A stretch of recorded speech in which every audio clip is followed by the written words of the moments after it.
Hi everybody, good evening. अस्सलाम वालेकुम. This is Saeed Asif Rahman from Leading Edge Alliance Software Consultant. मैं आपको खुशामदीद करता हूँ अपनी दूसरी वीडियो एपिसोड 2 अबाउट ब्लॉकचेन. आज का हमारा टॉपिक जो है वो ब्लॉकचेन टेक्नोलॉजी किस तरीके से बिटकॉइन या क्रिप्टो करेंसी में इस्तेमाल होती है और इसका इस्तेमाल करते हुए प्लेटफॉर्म में कैसे फंड्स ट्रांसफ़र होते हैं. हम ये आपको आज आसान मिसाल के तौर पे समझाने की कोशिश करेंगे.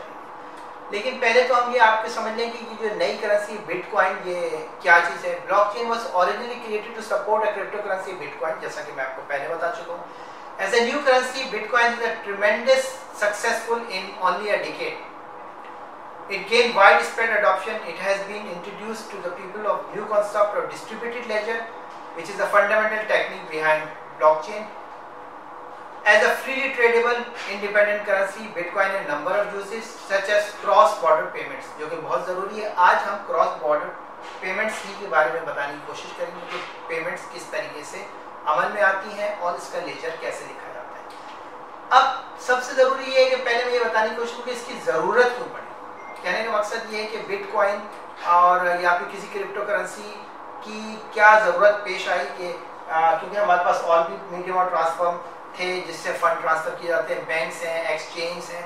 फिर इसका क्यों वजूद में आया, इसका वजूद क्यों कह सकते हैं कि क्या ज़रूरत थी जिसके इसका वजूद अमल में आया. According to the World Bank report, officially recorded remittance to low and medium income countries is about $466 billion 2017 में, जो कि 8.5% ज़्यादा थी 2016 से, जो $429 billion थी. The top recipient was India with around $69 billion और followed by China $64 billion. इसी तरीके से अब इसके अंदर अहम बात ये थी कि same report mention that the average cost of sending $200 was about 7.1%. 7.1% average cost अगर आप लगाएं $466 बिलियन के ऊपर तो $33 बिलियन आती है, which is a big money loss in transit. For India alone it's a loss of around $4 billion, which is equal to 0.05% of their GDP for 2017-18. So is it worth spending so much for the intermediaries? So what are the options we have? We have to ask ourselves. इसी वजह से जो शोहरत हासिल हुई है bitcoin या दूसरी क्रिप्टो करेंसीज की वजह ये है कि इनकी कॉस्ट, ट्रांजिशनल कॉस्ट और टाइम जो है कन्वेंशनल जो वे ऑफ ट्रांसफरिंग फंड्स है उससे कहीं गुना कम है. तो अभी हम मिसाल के तौर पे कहते हैं कि बिटकॉइन बेसिकली जो है वो डिजिटल करेंसी है जो कि ब्लॉकचेन का प्लेटफॉर्म इस्तेमाल करती है अपने फंड्स या एसेट एक जगह से दूसरी जगह ट्रांसफर करने में. हम मिसाल के तौर पे हम कहते हैं कि एक जो है ना एक शख्स है, he is living in UAE and he have 1000 UAE $1,000 $1,000 he want to transfer to Malaysia.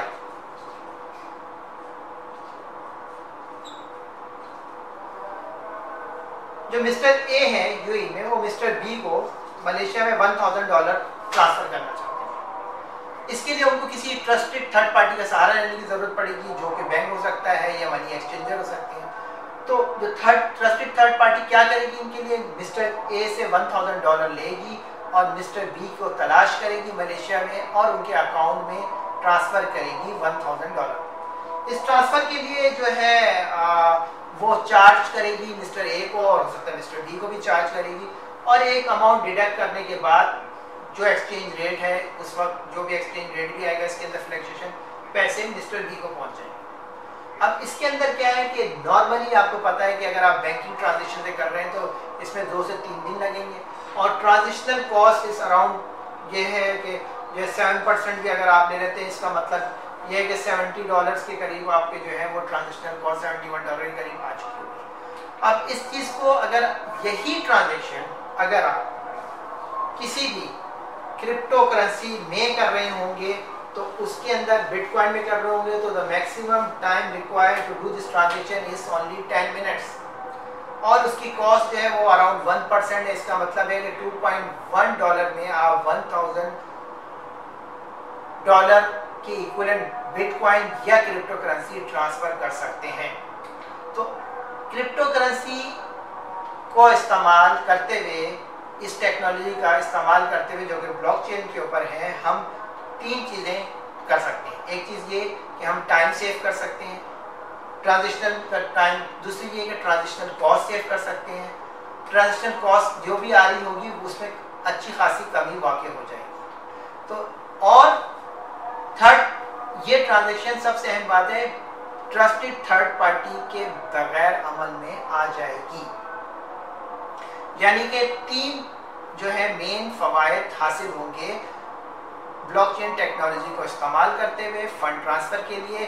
We don't need trusted third party, the transitional cost and the processing time will be lesser as compared to the conventional one. अब blockchain को समझने के लिए दोबारा हम उसकी definition के लिए आते हैं कि देखते हैं कि ब्लॉकचेन टेक्नोलॉजी कैसे वर्क करती है, जिसमें 5 खसूसियात जैसे कि हमने पहले वीडियो में आपको बताई थी डेफिनेशन के अंदर, ये कि open ledger, distributed, decentralised, efficient, verifiable and permanent. तो 2 अहम असूल जो खाता लिखने या लेजर लिखने की जरूरी है कि लेजर जो है वो ओपन हो, दूसरा डिस्ट्रीब्यूटेड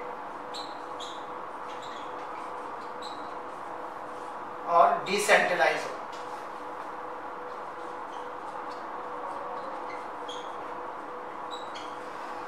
इन 2 असूलों के बारे में हम एक मिसाल के तौर पे आपको बताने की कोशिश करेंगे कि ओपन लेजर का क्या मतलब है, कि जो हर एक को आया है या जाहिर है लेजर, और डिस्ट्रीब्यूटेड और डिसेंट्रलाइज से क्या मुराद है। हम एक मिसाल लेते हैं इसके अंदर कि जो है एक नेटवर्क है, फर्स्ट करें एक नेटवर्क है, उस नेटवर्क के अंदर 4 पार्टिसिपेंट हैं, ए, बी, सी और डी। ए, बी और सी, डी एक नेटवर्क बना रहे हैं, और टेक्निकल वर्ड्स में ये जो नेटवर्क ए, बी, सी, डी है, इनको हम नोड्स कहते हैं। क्या कहते हैं? नोड्स।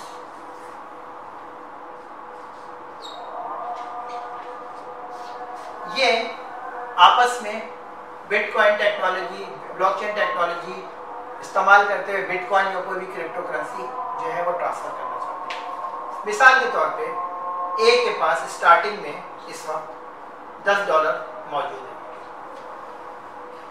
ये एक पहला लेजर, ओपन लेजर है, खाता है बैलेंस, ओपनिंग बैलेंस है। अब मिस्टर ए जो है वो मिस्टर बी को $5 ट्रांसफर करना चाहते हैं। तो इस लेजर के अंदर दूसरी ट्रांजैक्शन या दूसरी एंट्री क्या हो जाएगी कि ए विल ट्रांसफर बी $5। तीसरी ट्रांजैक्शन के अंदर मिस्टर बी जो है मिस्टर डी को $3 ट्रांसफर करना चाहते हैं। इसके बाद अगली ट्रांजैक्शन हो जाएगी, बी डी को $3 ट्रांसफर करना चाहते हैं। चौथी ट्रांजैक्शन के अंदर डी जो है वो सी को $1 ट्रांसफर करना चाहते हैं।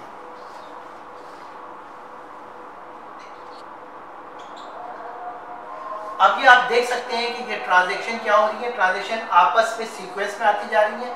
सीक्वेंस में आने का मकसद ये है कि पहली ट्रांजैक्शन ये ए के पास $10 थे, बी को 5 ट्रांसफर किए, ये हमने इसको लॉक कर दिया, इसको ये आपस में चेन की सूरत में बन गई। ये अब एक लेजर बन गया। ये जो पिक्चर आप देख रहे हैं, अगर ये पिक्चर नेटवर्क में सब लोगों को जाहिर है तो इसका मतलब ये है कि ये एक ओपन लेजर को जाहिर कर रही है, ये एक ओपन लेजर खाते को जाहिर कर रही है। इस वक्त इस ब्लॉक की सूरत में ये तफसील आपको नजर आ रही है। अब ये ब्लॉक्स में कैसे राइट होता है और ये ब्लॉक्स कैसे वर्क करेंगे और इससे कैसे लिंक होंगे, ये हम अगले वीडियोस में समझाने की आपको कोशिश करेंगे। ये एक इनर वर्किंग है कि ब्लॉक्स एक हैश बनाता है, हैश किस तरीके से फाइंड होता है, कैसे की बनाता है। इस वक्त हम सिर्फ कंसंट्रेट करेंगे कि ओपन लेजर खाते क्या है। ओपन लेजर खाते, आपके पास ये खाता बन गया जो नेटवर्क के अंदर कोई भी रेसिपेंट ये बात देख सकता है कि किसके पास किस वक्त कितने पैसे थे, किस वक्त कितने ट्रांसफर हुए। अब अगर फर्ज करें मिसाल के तौर पे मिस्टर ए इसी लेजर के अंदर ट्रांसफर करना चाहते हैं ए सी को $12। क्या ये मुमकिन है? फौरन ही नेटवर्क में सारे नोड्स और रेसिपेंट को पता चल जाएगा ये पॉसिबल नहीं है। उसकी वजह ये है कि इस वक्त मिस्टर ए के पास बैलेंस $5 ही बचता है, तो ये ट्रांजैक्शन मुमकिन नहीं होगी। ये कॉन्सेप्ट है ओपन लेजर का। इसका मतलब ये है कि लेजर की जो एंट्रीज है वो सबको मालूम है कि किसके पास कितने पैसे हैं और किस वक्त है, और ये एक सीक्वेंस और चेन ऑफ कमांड में जा रहे हैं। तो ये पहला कॉन्सेप्ट हमने आपको क्लियर कर दिया कि ओपन लेजर से क्या मुराद है। अब आ जाइए दूसरे कॉन्सेप्ट के ऊपर, डिस्ट्रीब्यूटेड एंड डिसेंट्रलाइज्ड। इस वक्त आपने ये देखा पूरे लेजर के अंदर ये एक सेंटर में एक लिखा हुआ है और एंट्री एक जगह हो रही है, सारी चेन की एंट्रीज एक जगह हो रही है।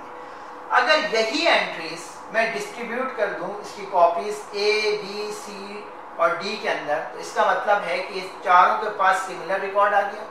सिमिलर रिकॉर्ड आने के बाद मैं सेंट्रल अथॉरिटी या सेंट्रल रिकॉर्डिंग को ख़त्म कर देता हूँ। अगर मैं सेंट्रल रिकॉर्डिंग को ख़त्म कर दूँ तो फिर एक बड़ा मसला जो है वो आ जाता है। वो मसला क्या है? वो मसला, अगला मसला ये है कि क्या आपस में लेजर सारी जगह सिंक्रोनाइज हैं कि नहीं है और सेम पिक्चर शो कर रही हैं कि नहीं। इसको हल करने के लिए एक और तरीक़ेकार इस्तेमाल किया जाता है कि सारे लेजर आपस में बैक वक्त लिखे जाए और सिंक्रोनाइज हो। तो डिस्ट्रीब्यूट और डिसेंट्रलाइज करने का मकसद ये है कि हमने सेंटर से हटा दिए और सारी एंट्रीज फर्स्ट करेंगे। ए के पास $10 थे, डी के पास भी यही रिकॉर्ड है कि ए के पास $10 है, बी के पास भी यही रिकॉर्ड है कि ए के पास $10 है, और सी के पास भी यही रिकॉर्ड है कि ए के पास $10 है। अगर हम ये चाहते हैं कि एक बैक वक्त एंट्री सारे लेजर्स में हो तो हमें कुछ लोगों को ये पावर देनी पड़ेगी जो इस रिकॉर्ड को अपडेट करें और वैलिडेट करें। इसके अंदर नाउ एक न्यू कॉन्सेप्ट आता है जो कि आता है माइनर का। माइनर से मुराद वो पार्टिसिपेंट और वो स्पेशल नोड्स हैं जिनके पास रिकॉर्ड्स के अलावा ये पावर मौजूद है कि वो किसी भी ट्रांजैक्शन को वैलिडेट करें और नेटवर्क के ऊपर पब्लिश करें वैलिडेट करने के बाद। हम इस मिसाल में ये लेते हैं कि मिस्टर ए और डी जो है फर्ज करें वो माइनर है। माइनर कुछ एक्टिविटीज करते हैं। वो एक्टिविटीज क्या है? पहली एक्टिविटी ये है कि वो आपस में कंपीट करते हैं किसी भी ट्रांजैक्शन को वैलिडेट करने के लिए। वो क्यों कंपीट करते हैं आपस में? कि वजह ये कि जो माइनर सबसे पहले किसी ट्रांजैक्शन को वैलिडेट करेगा वो एक फाइनेंशियल रिवॉर्ड का मुस्तहक कराएगा और उसको एक financial percentage of transactional cost उसको असाइन कर दी जाएगी एज अ रिवॉर्ड। अब वैलिडेशन के अंदर दो चीज़ें हैं। एक चीज़ तो ये है कि ये देखना है कि बेसिकली जो ट्रांजैक्शन करना चाह रहे हैं वो वैलिडेट, यानी कि उतने पैसे उतना फंड इसके पास मौजूद था कि नहीं, अगले को ट्रांसफ़र, ये एक ईजी पार्ट है। दूसरा पार्ट वैलिडेशन का ये है कि जो कोई भी ट्रांजैक्शन जब अमल में आती है तो उस ट्रांजैक्शन को एक स्पेशल की असाइन हो जाती है जो रैंडम की होती है। अगली ट्रांजैक्शन करने के लिए आपको या माइनर को वो की फाइंड करनी पड़ती है जो कि प्रीवियस ट्रांजैक्शन की होगी ताकि नई ट्रांजैक्शन को उससे लिंक किया जाए। उस की को फाइंड करने के लिए उसको एक कंप्यूटेशनल पावर जो है वो इस्तेमाल करनी पड़ती है अपनी, और टाइम कंज्यूमिंग होता है क्योंकि रैंडम है। वो बार बार उसको कोशिश करता है और उसको फाइंड आउट करने की कोशिश करता है। जब वो की फाइंड कर लेता है तब वो इस ट्रांजैक्शन को प्रीवियस ट्रांजैक्शन पे एज अ चेन लॉक कर देता है और फिर वो नेटवर्क के लिए पब्लिश हो जाती है। अभी मिसाल को लेते हैं इसी के अंदर कि ए ने, दोबारा इस मिसाल में आते हैं, ए ने बी को $5 ट्रांसफ़र कर दिया। जब ए ने बी को $5 ट्रांसफ़र किए तो इसका मतलब ये है कि ए ने बी को किए ट्रांसफ़र $5। ये वैलिडेट ट्रांजैक्शन थी और ये एक चेन के तौर पे अटैच हो गई सेकंड ब्लॉक पर आने पर। और यही रिकॉर्डिंग जो है ए ने भी कर दी कि ए ने बी को ट्रांसफ़र किए $5। अब अगली ट्रांजेक्शन में फर्ज करें बी जो है वो सी को $5 ट्रांसफर करना चाहता है। ये एक इंटेंडेड ट्रांजेक्शन है, यानी कि उसने जाहिर किया। अब जितने भी पार्टिसिपेंट या नोड्स हैं इस नेटवर्क में, वो देख लेंगे कि बी के पास $5 मौजूद हैं और वो सी को ट्रांसफर कर सकते हैं। तो इसका मकसद ये है कि जो स्पेशल नोड जो माइनर और ए और डी वो आपस में कंपीट करेंगे इस ट्रांजैक्शन को वैलिडेट करने के लिए कि सबसे पहले इसको कौन ऑथेंटिकेट करेगा। वैलिडेशन इज वेरी सिंपल कि वैलिडेट किया, उन्होंने देखा कि $5 तो मौजूद था, उन्होंने $5 वैलिडेट कर दिया। सेकंड वन, उन्होंने कंपीट किया अपनी कंप्यूटेशनल पावर इस्तेमाल करते हुए, जो की है यहाँ पे सेकंड ट्रांजेक्शन की, उसको फाइंड किया। फाइंड करने के बाद उन्होंने इसको वैलिडेट किया। फाइंड करने के बाद इस ट्रांजेक्शन को बी ने जो सी को $5 ट्रांसफर किए हैं, इसको नेटवर्क पे पब्लिश कर दिया और ये अब ये नेटवर्क का हिस्सा बन गई। यहाँ पे हिस्सा बन। अब इसी तरीके से ये ट्रांजेक्शन जितने भी नोड हैं उनकी बुक्स में लिख दी जाएगी। इसी तरीके से अब ये ट्रांजेक्शन चूंकि अमल में आ चुकी है, लिहाजा इसको लॉक कर दिया जाएगा और ये एक चेन ऑफ कमांड के तौर पे बन जाएगी। तो ये मकसद है। अब आपको मेरे ख्याल से ये बात समझ में आ गई होगी कि इसका क्या मकसद है और किस तरीके से ओपन खाते क्या चीज़ है और डिसेंट्रलाइज और डिस्ट्रीब्यूटेड लेजर क्या चीज़ है, नोड्स क्या चीज़ है और माइनर क्या चीज़ है। तो आज के लिए इतना ही काफ़ी हमारे वीडियो के लिए। हम आपको होपफुली ये समझाने में जो है कामयाब हो गए होंगे कि बेसिकली लेजर कैसे राइट किए जाते हैं ब्लॉकचेन टेक्नोलॉजी में। Thank you everyone for watching this video. उम्मीद है कि इस वीडियो को देखने के बाद ब्लॉकचेन टेक्नोलॉजी के बारे में जो कॉन्सेप्ट्स हैं वो आपके क्लियर हुए होंगे और आपको ये पता चल चुका होगा या समझ में आ चुका होगा कि ओपन लेजर क्या होता है, डिस्ट्रीब्यूटेड या डिसेंट्रलाइज्ड लेजर क्या होता है, किस तरीके से ब्लॉकचेन में खाते लिखे जाते हैं, इनके लेजर राइटिंग कैसी होती है, किस तरीके से फंड ट्रांसफर होते हैं, नोड क्या होता है, माइनर क्या होता है। If you have any further questions or queries, please do not hesitate and feel free to write to us about your queries. We will come back to you soon. Thank you very much. This is Saeed Asif Rahman.